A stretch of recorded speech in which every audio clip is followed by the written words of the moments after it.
Nice segue. Thank you very much. Let's move over to football, huh? But no, we're gonna move over to football. Preseason week number 2, as we pointed out. I mentioned at the top of the show, we got the game going on over there. Nonetheless, we have well, we're going to give you just, not much to talk about, but we're going to give you, I don't know, maybe about 4 minutes or so. And now, 4 minutes of football.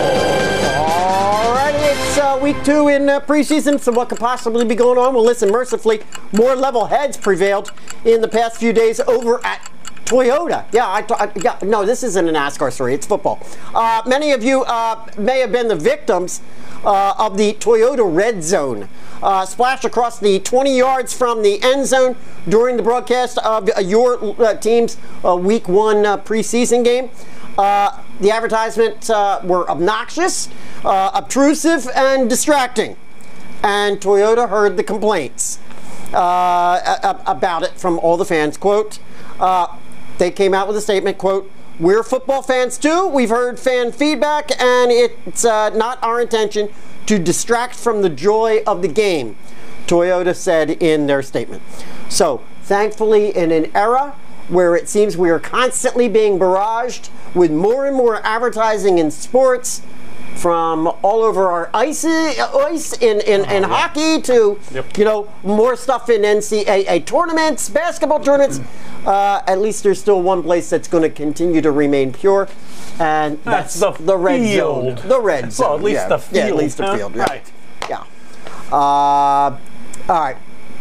Reports came down this week that the Jacksonville Jaguars will attempt to keep their newly drafted QB, Blake Bortles, on the bench as long as possible, perhaps for the entire 2014 season. Bortles was the highest drafted QB out of what many have considered, well, I have stated myself, to be one of the weaker QB draft classes we've seen in quite some time. Nonetheless, the Jaguars, utilizing their 3rd overall pick, he was the 3rd overall pick in the NFL, in the 1st round, to send the message to their fan base that they have their quote-unquote franchise quarterback. Well, they plan on putting him in bubble wrap. If the Jags have their way, Bortles will be, as I put it, Strasburg. I want to open it up real quick, gentlemen, real quick, remember, because we got 4 minutes. Right or wrong? Right move or wrong move? Yes? No? Stupid move, and I'm going to go out on a limb, and I'll tell you what, by the 3rd week of October, Blake Bortles is starting. He's starting. Sidekick, where you at? I love this move by the Jaguars. I suspect that you'll see him before the end of the season, but I love that they're not going to throw this rookie right out there week 1 and say, "Hey, dude, this is your team," like they did to like a Bradford or somebody like that. They're giving this kid a chance to get used to the NFL, get used to the playbook, get used to working with these guys, build up a little confidence, and then they're going to put him out there and let him play. I love this move by the Jags. Interesting. I'll tell you what. I want to hear from Jacksonville fans. How do you feel? Get over to our Facebook page. Just a side. Go ahead. Chad Henne's handing it to the Bears 13-0 in the 1st quarter. Okay, so Jacksonville. Right. Okay. I want to hear from Jacksonville fans. Get over to our Facebook page, Frat House Sports. Give us a like. Give us a comment over there. I want to know how you feel. What would happen? How would you feel if Blake Bortles sat on the bench the whole season? All right. All right, let's, one more now. There have been ample reports from Major League Baseball's Oakland Athletics about the deplorable conditions at the Oakland County Coliseum. And one more time in the history of the NFL, one more time now, word is that the Oakland Raiders may be short for the city of Oakland for much longer as well. In fact, may be done come this season. Raiders owner Mark Davis is secure at the location, the Oakland County Coliseum, for the 2014 season, but has yet to request an extension past this year. And apparently Davis has the approval of the NFL to explore other options for moving the team to another city. While the usual suspect locations like Los Angeles have been mentioned and endorsed by people like Magic Johnson, who's part owner of the LA Dodgers, the most obviously intriguing option has been San Antonio.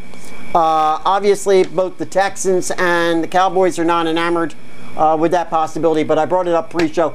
I don't understand the San Antonio Spurs, of all teams, are actually coming out and vocally saying, we don't want the San Antonio Raiders here in San Antonio. I don't get that one.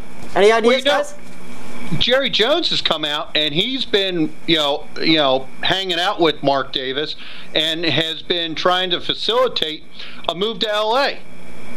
and trying to say how, he likes that kind of deal and has been trying to get himself involved in the talks. Now, obviously, he may not want another football team in Texas or San Antonio with its proximity to Dallas, drawing away from his fan base, but he's at least working with the guy saying, hey, L.A., let's try to get something going here. Well, it doesn't surprise me. I mean, the NFL, Roger Goodell has said L.A. would be prime anyhow. He's okay with it, but...